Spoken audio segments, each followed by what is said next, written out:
Nous avons chacun notre propre perception de la réalité. Il suffit parfois de faire un pas de côté pour faire évoluer le regard que nous portons sur nous-mêmes, sur les autres et sur le monde. C'est ce qui m'a conduit à créer le podcast Il y avait une fois. Je suis Sophie et je partage avec vous mes découvertes et mes rencontres pour mieux vous connaître, mieux vous comprendre et questionner votre point de vue.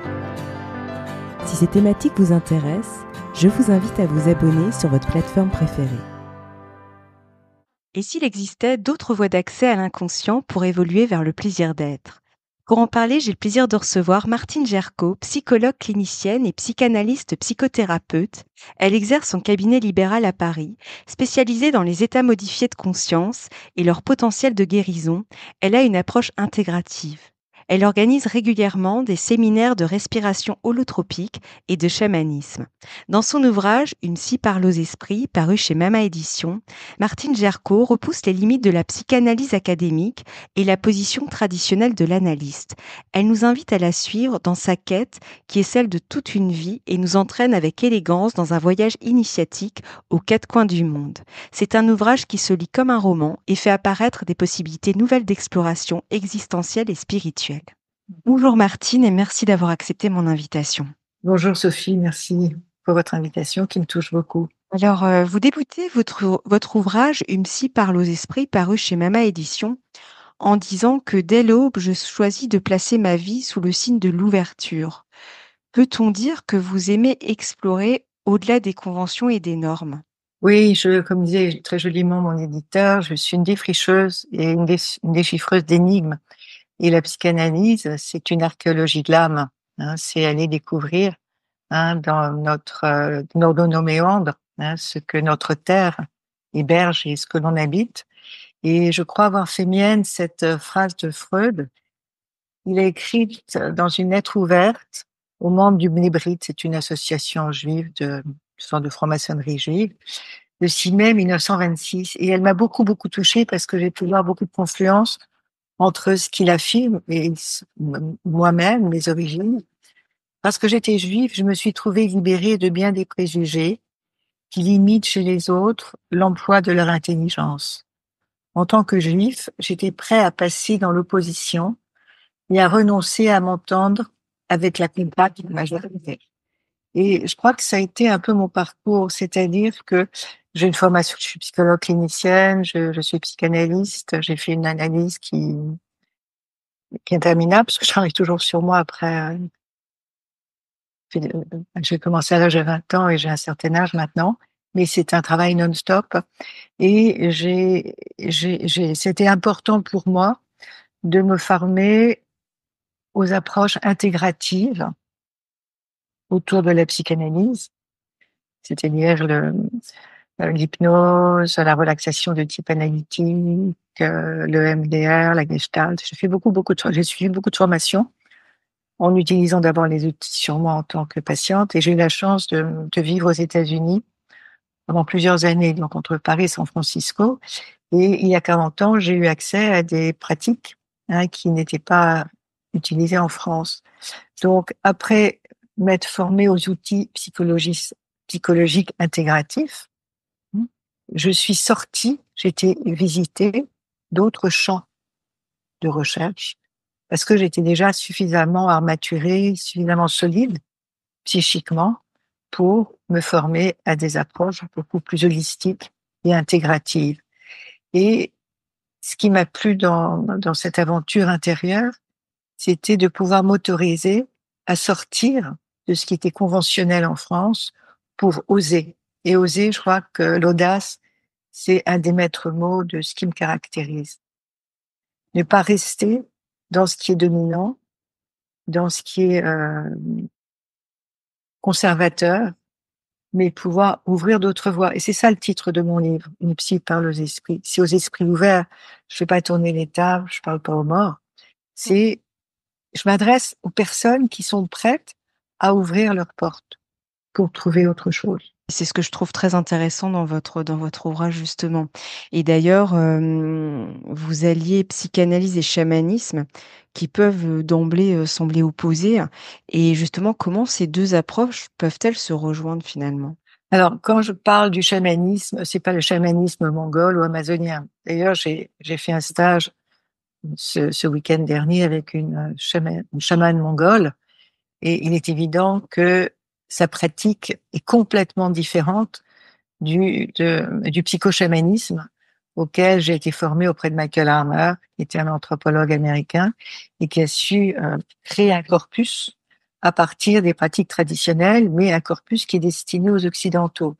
Donc, ce qui me fait dire que on peut pas être chaman dans notre société occidentale comme on l'est dans les sociétés premières, et que le néo-chamanisme, hein, c'est une voie d'accès à l'inconscient à partir d'une autre technique qui est la technique de la frappe du tambour. Hein.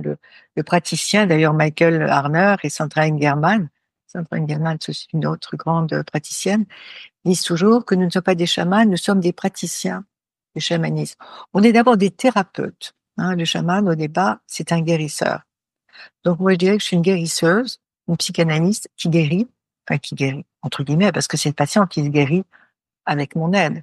Mais nous sommes le mot qui me plaît, c'est healer, le guérisseur, mais au sens traditionnel. Le guérisseur, il est là pour aider le patient à ouvrir une porte, mais ensuite, c'est au patient de faire le travail. Et je dirais que ma pratique chamanique, c'est une approche psycho-chamanique. Et les questions que je me pose maintenant, c'est les mondes auxquels on a accès, ce sont les mondes du rêve, mais le rêve avec un grand R, le monde de l'imaginal, qui va au-delà du monde imaginaire. Et c'est vrai que cette approche, elle ne peut être exercée rigoureusement que par des psychothérapeutes qui ont accès à des perspectives spirituelles, qui ont une voie spirituelle dans leur propre vie. Parce que sinon, ça paraît être un petit peu trop manichéen, être un petit peu une technique appliquée sans âme, en fait. Et il faut savoir que il faut vraiment sortir de la croyance que le chamanisme tel que nous le pratiquons, nous, va guérir. C'est le patient qui se prend en charge. C'est-à-dire que nous, on va pouvoir faire un soin chamanique, mais ensuite, c'est au patient d'intégrer le soin qui lui a été fait dans sa vie courante. Le recouvrement d'âme, par exemple, Mmh. si vous voulez, on en parlera tout à l'heure, mais il n'y a pas de miracle et ça ne remplace ni un soin médical, ni une psychothérapie. C'est un apport complémentaire, c'est-à-dire que le soin chamanique va s'adresser à l'âme, à notre conscience supérieure, mais c'est indissociable aussi du travail psychologique que l'on doit faire sur soi. D'ailleurs, psychologie, c'est le langage de l'âme. Hein. Psychologie, psycho, c'est psyché, c'est l'âme. Hein. Ouais. Donc c'est indissociable. Ça, on en reparlera un petit peu plus tout à l'heure. Mais avant, j'aimerais aborder une autre notion avec vous. Dans votre ouvrage, vous parlez de votre rencontre avec, Stanislav Grof et de la respiration holotropique. Pourriez-vous nous parler un petit peu de cette rencontre et de cette découverte? Moi, c'est une rencontre très, très particulière, je dirais complètement transpersonnelle. J'ai eu la chance de pouvoir débuter mon métier très tôt et je l'ai commencé, j'étais psy à 31 ans ou 32 ans. Et puis 5 ans après avoir débuté ma pratique psychanalytique, je reçois chez moi, et ça c'est incroyable, c'est comme les cailloux du Petit Poussin, il y a tout un chemin qui se trace jusqu'à ce que je sois prête pour le rencontrer. Et je reçois chez moi un flyer, un petit, ça fait un petit document annonçant la venue de Stan Grof, psychiatre, psychanalyste américain, en France autour d'un séminaire Mort et Renaissance. Alors moi, ce sont des thématiques qui m'ont toujours intéressée. Je suis Verseau Scorpion, je ne sais pas si vous connaissez un peu l'astrologie.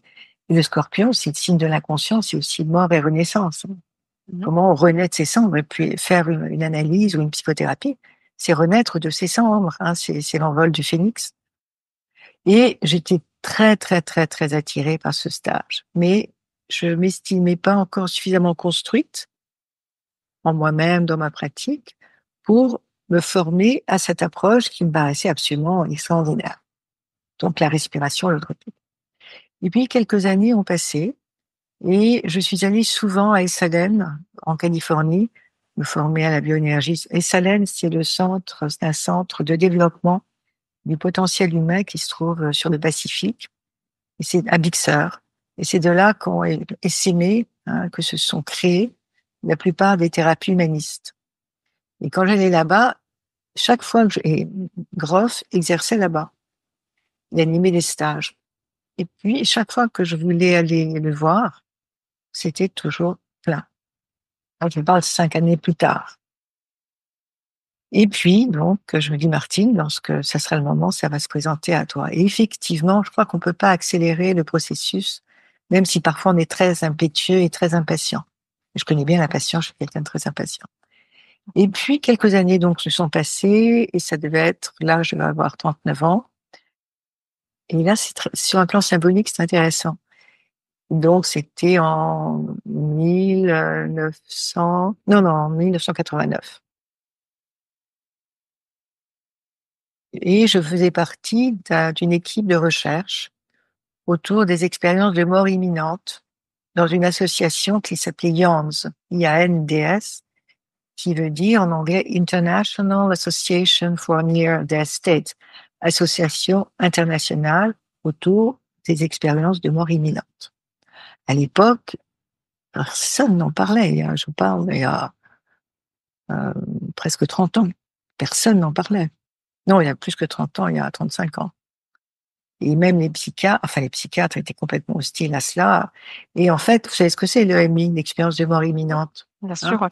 Ouais. Je ne sais pas si je l'explique. Donc, c'est les patients qui sont dits cliniquement morts, mais qui ne sont pas morts et qui vivent des expériences de décorporation, des expériences de rencontre avec des guides. Et lorsqu'ils reviennent à la vie, leur vie est complètement transformée par cette expérience. Mm. Et lorsqu'ils vous relatent ces expériences, ils sont pas fous, ils sont pas psychotiques, ils sont pas enfermés, ils demeurent complètement fonctionnels, opérationnels dans leur vie, mais simplement leur conscience est ouverte. Et je vois, donc on était en train de travailler, de travailler autour, de réfléchir autour du concept de mort imminente, et je vois un document, un petit prospectus, 6 stages de respiration holotropique, d'après les travaux de Stan Grof, tel jour, tel endroit. Et là, je me suis dit, Martine, Mm. tu commences à avoir de la bouteille, c'est le moment. Ça, j'en parle, je parle de la genèse de ma rencontre dans mon bouquin. Mm. Et donc, je me suis inscrite. J'ai vécu une expérience que Jung qualifierait de lumineuse, d'extatique. Et là, c'était le moment. C'était le moment. Donc, après cette expérience, je me suis inscrite aux États-Unis à la formation qui durait sur 3 ans, à raison de plusieurs stages aux États-Unis. J'ai fait ma formation aux États-Unis. Et quand j'ai vu Gross, je me souviens, je suis arrivée dans la salle de restaurant, enfin la grande salle de stage où on se réunissait, où il nous accueillait. Je l'ai vu de loin, de dos. C'était incroyable. Je n'avais jamais vu de photo de Groff. Simplement, quand j'avais lu son nom, les 4 lettres de son nom, ça avait fait tilt. Je savais quelque chose. Et lorsque j'ai été prête, j'ai rencontré le maître, entre guillemets, lorsque l'élève est prêt, le maître arrive. Alors que Groff, il se positionne pas du tout dans la posture du maître. Et je l'ai vu de dos. C'était une unité immense. Ça fait presque 2 mètres, comme un ours. Je dis, mais je connais ce dos, je connais ce corps. Donc, je suis allée lui dire bonjour. J'étais très, très, très émue. Et je lui dis, mais Stan, j'ai l'impression qu'on se connaît. Mais bien sûr qu'on se connaît. On se connaissait, je sais pas si vous croyez, dans les vies antérieures. Maintenant, après tellement d'années d'expérience, maintenant, j'ose dire le mot. Effectivement, ma rencontre avec lui, c'était une rencontre qui a dépassé toutes les rencontres. C'est-à-dire, c'était, comme disait Grèce, mon daimon, c'était mon initiateur, mon maître, mais maître au sens antique, pas celui qui va vous mettre sous emprise.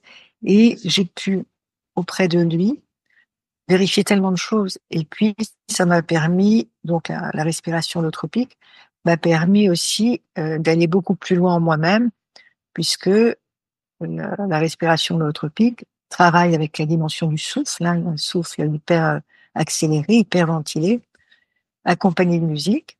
Et les portes de la perception s'ouvrent, vous rentrez dans un état de conscience élargi dans lequel vous avez accès à différents types d'expériences. Voilà. Et holotropique, ça vient du mot holos, hein, c'est-à-dire l'entièreté.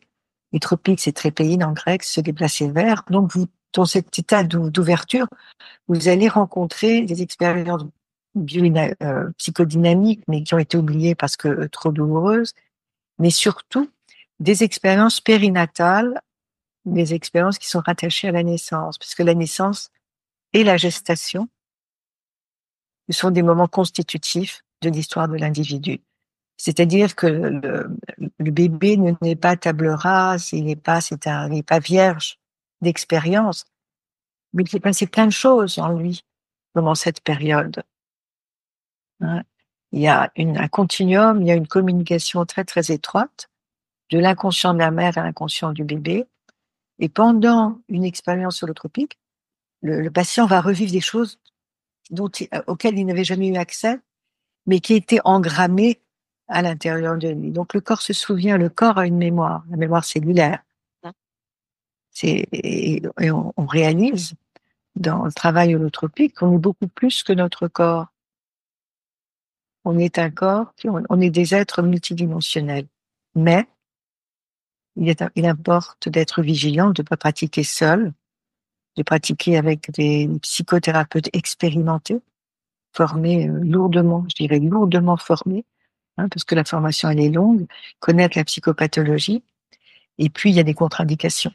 Il y a des contre-indications importantes, hein, qu'il faut respecter.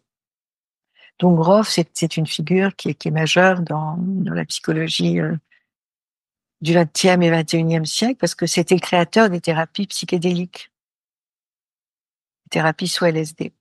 Et quand le LSD a été interdit aux États-Unis, il a eu recours à la respiration, cette respiration motrice, qui en fait était pratiquée par les grands mystiques de toutes les traditions.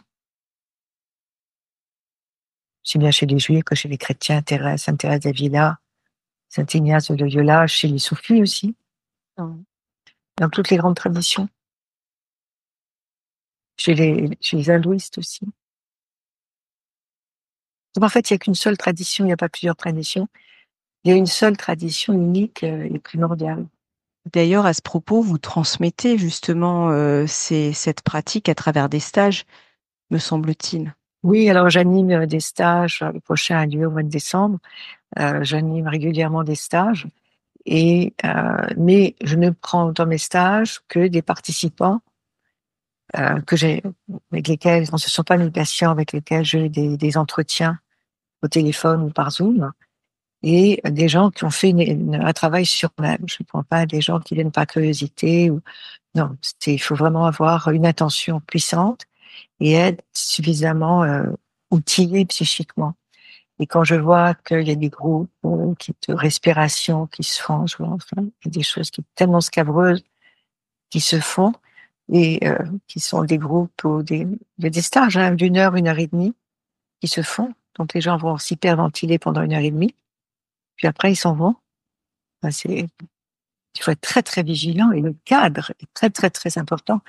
Et là, je m'insurge parce qu'il y a une mode, c'est comme la mode du chamanisme, la mode du spirituel, et bon, beaucoup de participants, de gens sont sous emprise et n'arrivent plus du tout à discriminer le bon grain de livret. C'est important de pouvoir dire non à quelqu'un quand on sent qu'il n'est pas suffisamment solide là, pour vivre cette expérience. En fait, c'est un service que l'on rend à la personne de lui dire non, très gentiment. Ouais. Et merci de le préciser parce que effectivement, je vous rejoins. Même si je suis pas thérapeute, mais c'est vrai que parfois je me dis, c'est vrai que c'est toutes les pratiques, tout ce qu'on propose n'est pas ouvert à tout le monde selon où il en est dans son travail personnel, quoi. Bien sûr. Et dans votre ouvrage, alors on va parler un petit peu plus de votre vie. Vous décrivez les 2 agressions que vous avez subies à votre domicile. Et justement, je trouvais ça intéressant parce que vous parliez justement de donner du sens aux épreuves que nous pouvons traverser.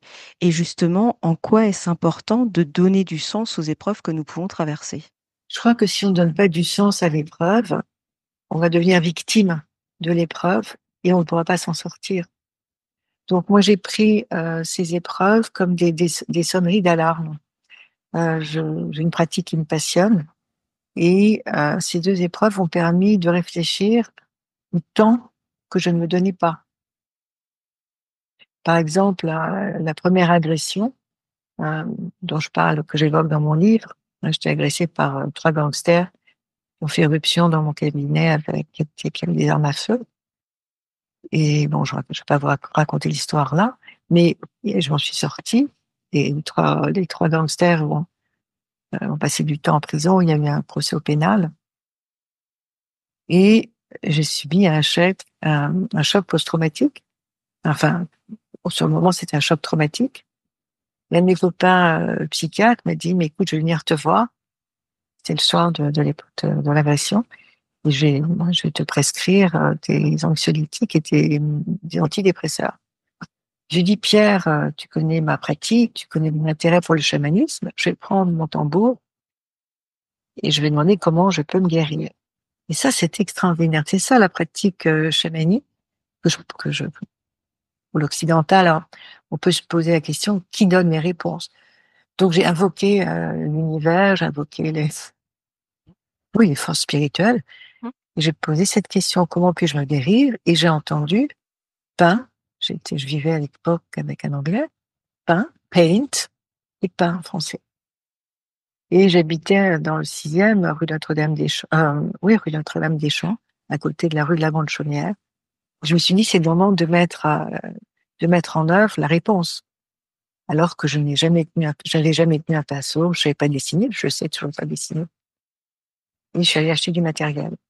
J'ai commencé à peindre avec fièvre dans une sorte d'éclosion existentielle. Et ça m'a sauvée du traumatisme. Et ça a été ma guérison post-traumatique. Et donc la peinture, c'est devenu mon langage. Et j'ai exposé plusieurs fois et je peins beaucoup et j'adore ça. Et si j'avais pas eu cette agression qui m'a permis de me questionner, bah, j'aurais été victime et je serais, voilà. C'est-à-dire donner du sens à l'épreuve, c'est donner du sens pour que s'ouvre une nouvelle vie. Elle nous donne, maintenant c'est le moment. Je donne du sens à l'épreuve parce qu'une nouvelle vie peut commencer. Sinon, bah, vous vous rétamez complètement.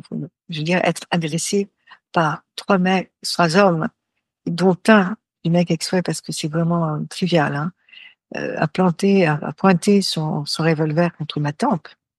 Et la 2e agression, donc j'ai peint. Et j'enseigne maintenant à peindre en état de conscience modifié. Il y a des gens qui savent pas dessiner ni peindre, mais qui sentent qu'il y a une puissance à l'intérieur d'eux qu'ils aimeraient développer, mais ils savent pas comment s'y prendre. Donc, j'apprends aux participants, ça c'est quelque chose que j'adore, c'est très ludique, à rencontrer un animal totem. Mmh. Un animal totem dans la tradition chamanique, c'est un guide. Donc, je leur apprends à rencontrer un animal totem. Je vais pas vous faire un cours là-dessus. Le chamanisme serait trop long. Et une fois qu'ils sont rencontrés leur animal totem, je leur demande de danser l'animal totem et de se laisser incorporer par cette force primale. Mmh. Et ils vont peindre. Ce que j'ai oublié de vous dire, c'est qu'avant la découverte de l'animal totem, je leur avais demandé de se dessiner eux-mêmes ou de dessiner un animal dont ils étaient proches. Mais c'est des dessins c'est, il y a rien, enfin, je veux dire, c'est peu élaboré, c'est timide, c'est absolument pas expressif. Et dès lors qu'ils rencontrent l'animal totem et que je leur demande, ben, essayez de vous dessiner, comme vous avez fait préalablement avant la rencontre de l'animal totem. C'est pas de se dessiner, c'est de se peindre, ou bien peigner l'animal que vous avez rencontré, ou celui que vous aviez peint auparavant. On dit: «Mais c'est inimaginable». Mmh. Ça jaillit, c'est pulsionnel, il y a du souffle, il y a de la vie, il y a de l'animation. Ça explose, il y a quelque chose ici qui éclose, à donner corps à une éclosion artistique. Et ça prend très peu de temps. Et ils vont continuer très souvent ce qu'ils ont dit. Bien sûr, parce que si vous faites un stage sans le poursuivre après, c'est dommage que ça reste lettre morte, Ouais. hein. Mais c'est une initiation de quelque chose qui se met en marche. C'est ça l'initiation. C'est le début. Hein. On initie un processus qui était latent, mais qui pouvait pas germer, qui pouvait pas maturer parce que vous ne vous donniez pas l'autorisation. C'est ça. Il y a quelque chose qui me vient par rapport justement à ce que vous appelez ce pinceau chaman, si je me trompe pas. Mmh. Finalement, c'est aussi se reconnecter en fait à ses instincts de vie. En fait, en vous écoutant, c'est ce qui me venait aussi. C'est Mmh. finalement exprimer ce qui jaillit, mais sans, j'allais dire, je sais pas si on débranche le mental, mais en tout cas, il est de côté en fait, et on se reconnecte vraiment à. J'ai cette image de pulsion de vie en fait, Tout à fait. Mmh. Mmh. d'instinct de vie. Mm.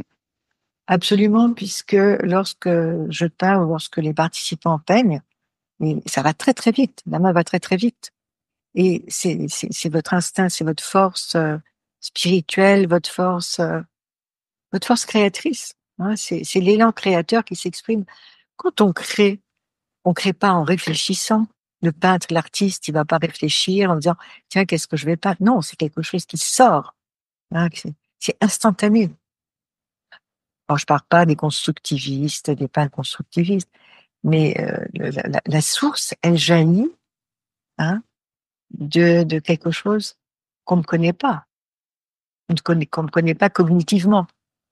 Hein. Mais la source peut jaillir justement quand vous êtes dans cet état de réceptivité. À ce moment-là, vous devenez le véhicule entre la matière, hein, la peinture, et puis cette transcendance qui vous traverse. C'est un peu ce qui sera Dan Kahn, cette danseuse américaine. Mm. Elle disait, bon, elle était contre les apprentissages très longs, elle était pour l'inspiration, elle avait une danse très, très inspirée, qui n'était pas du tout académique. Et la créativité, je pense elle ne s'origine pas de l'académisme. Parce que l'académisme, souvent, ça ligote parce qu'on a peur de le quitter, de peur de faire des erreurs. C'est ça. Ouais. Ouais. Et puis on est dans le contrôle finalement aussi. Ouais. Ouais, Mm. ouais, ouais. Et justement, si je fais le lien avec le début de notre échange, euh, vous dites dans votre ouvrage que certains patients pensent qu'une intervention comme une extraction ou un recouvrement d'âme leur permettra de se ressentir à nouveau entier. Pourquoi est-ce une illusion et pourquoi faut-il aller encore plus loin, j'allais dire, dans cette investigation personnelle, introspective? Alors, moi, je pratique un recouvrement d'âme. Encore faut-il que la personne croit hein, en cela. C'est comme lorsqu'on va voir un médium, si on ne croit pas, ou comme quand on vient faire un stage ou une thérapie sur la demande d'un parent ou d'un époux. Bon, j'ai par curiosité, mais vous savez, j'y crois pas, donc c'est lettre morte, hein, c'est pas la peine de. Donc, il faut déjà que le patient adhère à cela, sachant que quand je fais un recouvrement d'âme, en fait, j'opère sur une dissociation, c'est-à-dire le recouvrement d'âme, le patient souffre de non-souvenir, d'amnésie, souvent post-traumatique. Alors, le sujet a pu avoir été violé, perdu un parent quand il était très très jeune. Et d'ailleurs, dans mon livre, je raconte le cas d'une patiente à qui j'ai fait un recouvrement d'âme. Elle s'appelle Annabella. Elle avait perdu sa mère quand elle était très très jeune et elle était complètement dévitalisée. Donc, une partie, je raconte aussi l'histoire dans mon bouquin, donc elle vivait avec une partie d'elle-même qui n'était plus là. Donc, quand sa mère est morte, donc elle avait 5 ans, sa mère est morte, en donnant naissance à une petite sœur qui est morte. Donc, ma patiente Annabella n'a pas vu revenir sa mère de la maternité et le bébé non plus. Donc, quand sa mère est morte, il y a une partie d'elle qui est partie. Et elle s'est dissociée. C'est-à-dire, la souffrance était telle que elle a fait comme si rien ne s'était passé. Mais, quand elle est devenue adulte, elle a choisi d'être peintre comme sa mère et de signer du nom de sa mère. Donc, le traumatisme, elle l'a mis de côté, en opérant un déni, puisque elle signait du nom de sa mère, du nom d'artiste de sa mère. Ses œuvres étaient creuses, mortes, dévitalisées. Et elle vivait, elle avait, je sais pas, 25 ans à l'époque, et c'est consoeur psychiatre qui me l'avait adressé. Et donc, j'ai fait un recouvrement d'âme. Donc, je l'ai ramené, enfin, je sais pas vous.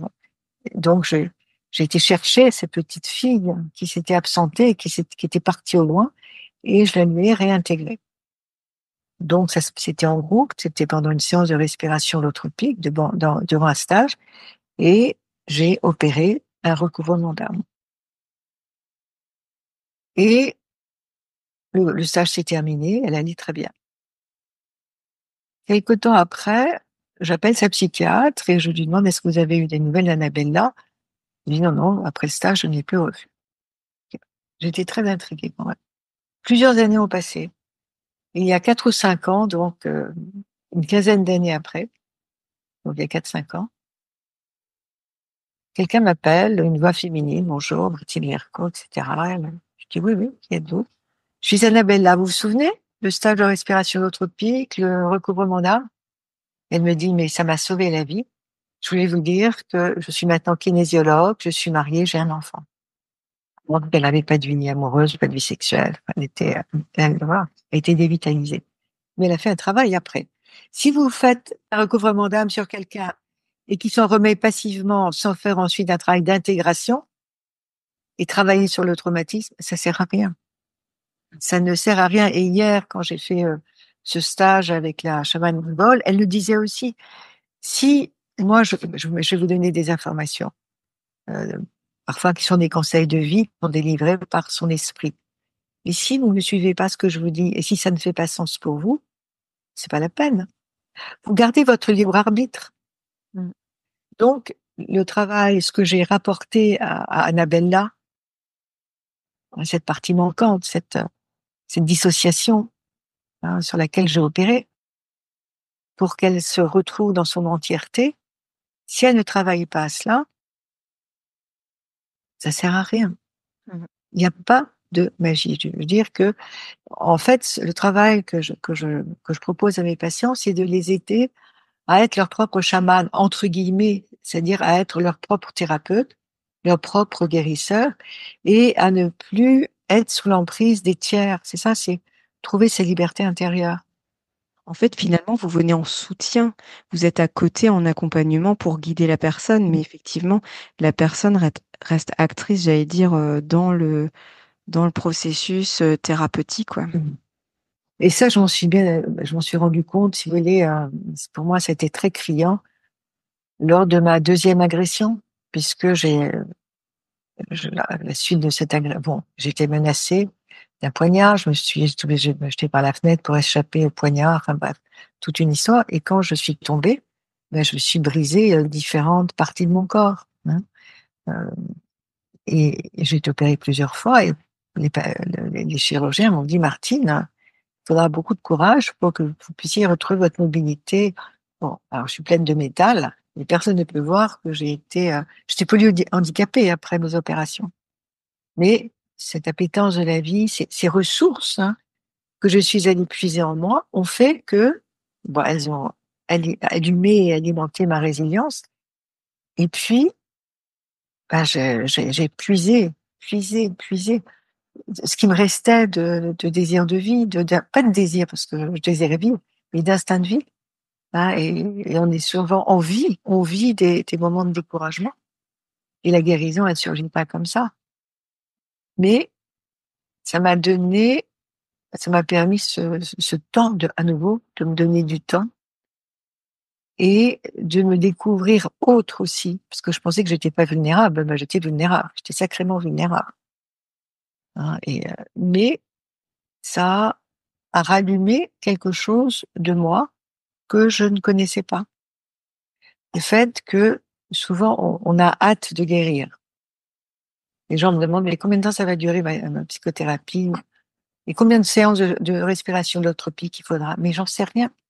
Et quand vous vous cassez les os, ben il y a rien qui va accélérer le processus de guérison de l'os. C'est le temps, la dimension du temps, qui va faire que l'os va pouvoir se resolidifier.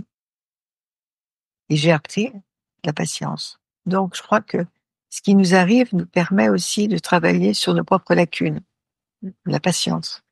Le temps, pour moi, c'est une dimension très, très difficile. C'était, maintenant, j'ai appris à coopérer davantage avec lui, mais c'était quelque chose de très compliqué. Donc, cette deuxième agression, ça m'a appris à, à voir aussi la vie différemment. On arrive à avoir plus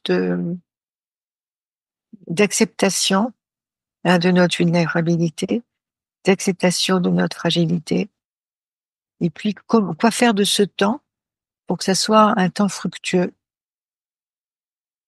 un temps, un temps qui permet aussi la libération, toujours, du fameux potentiel que l'on a en nous. Et moi, ça m'a permis de mettre à jour mon bouquin, Mmh.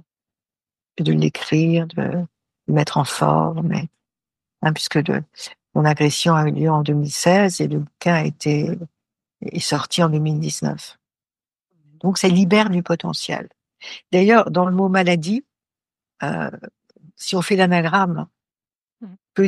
qu'a dit le mal, Mmh. mal a dit, ou bien que dit l'âme. Et la maladie, dans le chamanisme, c'est une perte de l'âme. Et puisqu'on parle du chamanisme, et que dans la tradition chamanisme, quand on veut, enfin quand on veut, on est censé être chaman, d'abord vous devez être reconnu par le clan, ou bien passer par des épisodes de démembrement, de maladie, dont vous allez sortir victorieux, et à ce moment-là, vous êtes reconnu vous-même comme guérisseur, puisque vous allez pu vous guérir. Hein, donc la maladie. Alors évidemment, il y a des maladies terrifiantes dont on ne peut pas sortir. Je pense aux maladies neurodégénératives. Là, il y a pas d'espoir de rémission. Et encore, pourquoi quelqu'un qui est très, très, très dans le contrôle va-t-il avoir une maladie d'Alzheimer? Mais bon, ça, c'est pas mon domaine. Mais les maladies neurodégénératives, c'est quelque chose de terrible. Hein. Mmh. Et la médecine est impuissante par rapport à elle. Ça, c'est le fléau de notre époque. Ouais, effectivement. Mm. Et dans votre ouvrage, vous parlez aussi de la psychophanie. Pourriez-vous nous en dire un peu plus? Alors, psychophanie, c'est une méthode qui m'a toujours beaucoup intriguée parce que, bon, elle a été créée par une orthophoniste, enfin, elle a été introduite en France par Anne-Marguerite Vexio, qui était une orthophoniste française, et elle a été créée en Australie par, s'appelle Rosemary Crossley, dans les années 80. Et ce qui est intéressant, c'est qu'en 1985, un prix Nobel de physique suédois a eu en rêve aussi cette technique pour s'occuper de son fils qui était autiste. Mais ce qui était intéressant, c'est que lorsque Rosemary Crossley a eu en rêve aussi cette méthode, elle ne s'est pas diffusée dans le monde entier. Vous savez, parfois les chercheurs gardent pour eux leurs recherches jusqu'à ce qu'elles puissent porter leurs fruits. Hein. Surtout que c'est une méthode qui est très particulière au départ. Donc, ça s'applique communication aussi, ça s'appelle communication facilitée. Le thérapeute va poser sa main sur celle du patient et le patient va taper des mots. Et le livre, un des livres d'Anne-Marguerite Vexio, c'est Ta main pour parler. Maintenant, ça n'est plus la peine de toucher le patient. Moi, le patient est en face de moi et je me connecte à lui. En fait, c'est une communication des inconscients. Psychophanie, phanie, bon, psycho, c'est l'âme, et phanème, c'est la communication, et c'est aussi un révélateur. Donc, on révèle, on met à jour les contenus de l'inconscient ou de l'âme.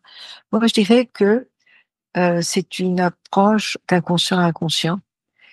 Si le psychanalyste n'est pas en connexion avec l'inconscient de son patient, il faut mieux qu'il fasse autre chose. C'est une forme de télépathie. Évidemment, c'est totalement décrié par les scientifiques parce qu'il n'y a aucune preuve. Mais ce qui est intéressant, c'est que au moment où pratiquement Rosemary Crossley crée la psychophanie, au même moment ou à peu de temps près, Alors, c'est peut-être 82 et puis le prix Nobel de physique 85, peu importe. Mais ils sont sur un tissu d'informations dans l'état du rêve qui va leur donner accès au même type de méthode. C'est ce qu'on appelle les résonances morphiques ou les champs morphogénétiques. C'est-à-dire qu'il y a autour de nous tout un tissu d'informations auquel on peut avoir accès dans un état de conscience élargie. Le rêve, par exemple. Poincaré, il a trouvé son théorème dans un rêve, le théorème de Poincaré. Donc le rêve nous donne des informations, et c'est pour ça que Freud disait que le rêve, c'était la voie royale pour avoir accès à son inconscient. Et ce qui est extraordinaire, c'est que à ce moment-là, le patient va souvent donner des informations dont il n'avait absolument pas la conscience et que le thérapeute va frapper sur les touches de son clavier. Et un jour, j'ai dit à mes patients, là, la séance s'est terminée par un mot qu'il avait l'habitude de dire à sa femme, dans l'intimité, mais qu'il n'avait jamais dit, évidemment. On travaillait sur la relation amoureuse avec sa femme, et puis à la fin, le dernier mot, c'était un mot qu'il avait l'habitude de dire à sa femme. Où j'ai été épuisée dans l'inconscient du patient.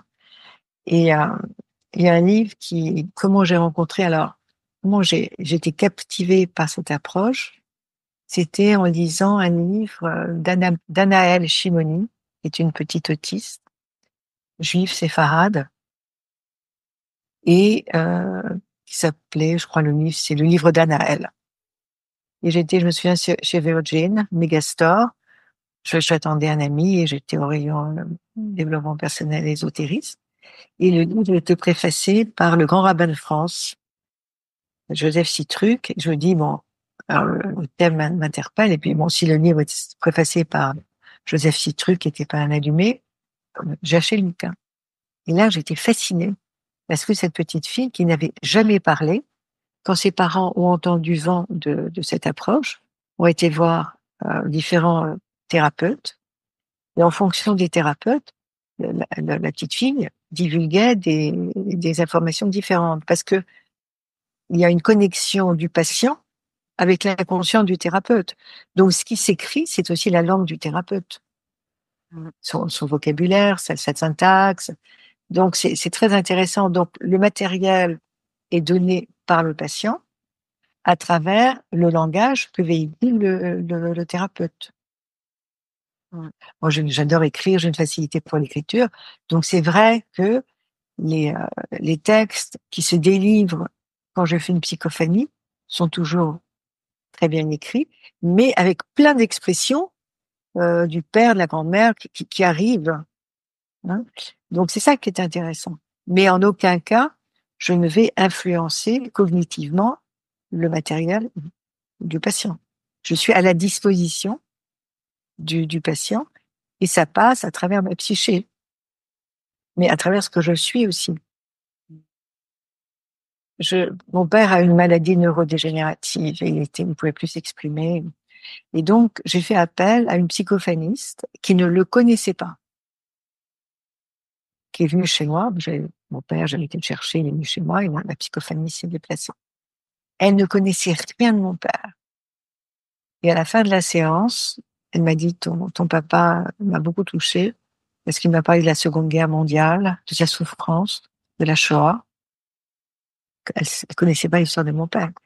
Et il m'a dit combien il avait hâte de partir vers les mondes feutrés. Alors il parlait plus, il était dans un état très, très régressé. Voilà. Donc, je dirais pas que c'est une psychothérapie, mais c'est un outil qui nous aide à dégager du sens lorsque le patient a du mal à parler. C'est une approche intéressante en tout cas. Et justement, comment, finalement l'ensemble de ces approches peuvent-elles être complémentaires à celles entre guillemets «plus conventionnelles»? Alors pour moi, elles se complètent. Pour moi, le ferment, hein, mes racines, c'est la psychanalyse. C'est ce qui m'a fécondée, c'est ce qui m'a formée, c'est ce qui m'a passionnée. hein. J'ai commencé par ma psychanalyse pour ensuite pouvoir bifurquer et aller explorer d'autres voies d'accès. Pourquoi après une longue psychanalyse? C'est parce que je vous l'ai dit tout à l'heure, j'étais déjà enracinée et dans une approche cohérente de ma pratique. Et dans la Kabbale, il est dit la Kabbale, c'est la mystique, hein, c'est l'exploration des mondes invisibles. On ne peut pas commencer à explorer la Kabbale avant 40 ans, tant que l'on n'a pas apporté à sa famille le pain et la viande, ou tant que l'on n'a pas mangé son pain et sa viande. C'est-à-dire, tant qu'on n'a pas fait une famille, on ne s'est pas ancré, on n'a pas créé des racines, on n'a pas planté les fondations de sa maison. Moi, c'était ça. La psychanalyse, ce sont mes fondations. Et après, j'ai pu itinérer et aller explorer parce que j'étais construite. C'est pour ça que je n'accepte pas en respiration autotropique des gens qui ne sont pas en thérapie parce que ils sont trop fragiles. C'est comme prendre des substances psychédéliques. Ouais, si on prend des substances psychédéliques en ayant un moi fragile, mais ça va vous délabrer complètement, hein. Faut être très, très vigilant. Et quel serait votre mot de la fin pour clôturer notre échange? Alors je crois que c'est toujours les mêmes mots, hein, la même phrase, j'en parlais tout à l'heure au déjeuner. Heu, Moi je suis quelqu'un, enfin j'aime l'audace, j'aime l'aventure, j'aime la découverte, l'exploration et c'est la phrase que je cite toujours, mais parce qu'elle m'a vraiment impactée. C'est la phrase de Steve Jobs à la fin d'un cours à Stanford. Il disait: «Stay hungry, stay foolish». Restez fou, non, restez affamé, ayez toujours faim, soyez fou. C'est faim, c'est soyez toujours, pas avide, j'aime pas le mot avidité, mais oui, ayez toujours faim de la vie, de la découverte, repoussez les limites, désenchaînez-vous. Mmh. Soyez fou, c'est pas la phobie psychiatrique, hein, mais soyez fou, c'est oser, c'est l'audace, Mmh. c'est,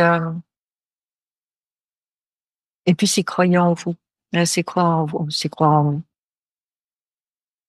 C'est ça aussi, c'est écouter votre voix intérieure, écouter votre intuition. Personne ne sait mieux que vous. Mmh. Ouais, c'est très Ça. juste. Mmh. Mmh. Un grand merci en tout cas, Martine, c'était vraiment un plaisir d'échanger avec vous, vraiment. Donc, merci beaucoup et j'invite nos auditeurs, qui voudraient, aller plus loin, découvrir votre ouvrage que j'ai beaucoup apprécié, «Une psy parle aux esprits», paru chez Mama Éditions, qui est vraiment, vraiment très chouette et justement enfin, je trouve que votre parcours est hyper inspirant parce que justement, moi, ce que je retiens, c'est vraiment ce côté à ouais, l'ouverture, en fait. Vraiment ce côté à aller toujours plus loin, en fait, dans l'exploration et ouais, je trouvais hyper inspirant, en tout cas, votre parcours donc encore un grand merci pour notre discussion. Merci à vous, Sophie, c'était un plaisir aussi pour moi d'échanger avec vous. Si vous avez aimé cet épisode, n'hésitez pas à lui laisser 5 étoiles sur Apple Podcast ou un pouce sur YouTube. Et surtout, abonnez-vous sur votre plateforme d'écoute préférée pour ne manquer aucun épisode. Je vous souhaite une très belle journée ou une très belle soirée et vous donne rendez-vous dans 2 semaines. À bientôt!